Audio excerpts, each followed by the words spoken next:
মুর্শিদাবাদের বহরমপুরে লেভেল ক্রসিংয়ে ভয়াবহ ট্রেন দুর্ঘটনা। অপরিকল্পিতভাবে রেলগেট পার হওয়ার সময় স্কুল ভ্যানে ট্রেনের ধাক্কায় প্রাণ হারাল ৩ পড়ুয়া। এই ঘটনায় গুরুতর আহত হয়েছেন আরও বেশ কয়েকজন শিশু।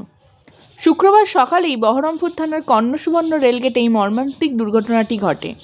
স্থানীয় সূত্রে জানা গেছে, এতদিন সাত সকালে একটি স্কুল ভ্যান করে একদল ক্ষুদে পড়ুয়া স্কুলের দিকে যাচ্ছিল। সেই সময় কর্ণসুবর্ণ এলাকায় ওই রেলগেটটি খোলা ছিল। ভ্যানটি লাইনের ওপর উঠতেই আচমকা একটি ট্রেন চলে আসে এবং গাড়িটিতে সজোরে ধাক্কা মারে। ধাক্কার তীব্রতায় দুমড়ে মুচড়ে যায় স্কুল ভ্যানটি। ঘটনাস্থলেই ৩ জন পড়ুয়ার মৃত্যু হয়।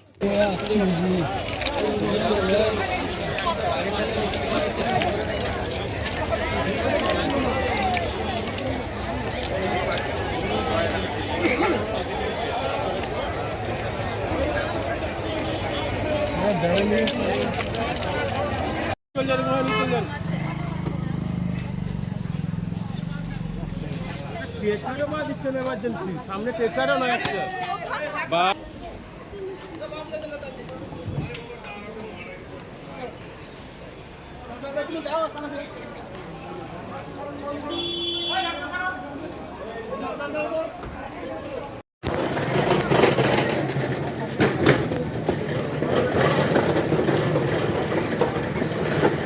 এদিকে চলেন।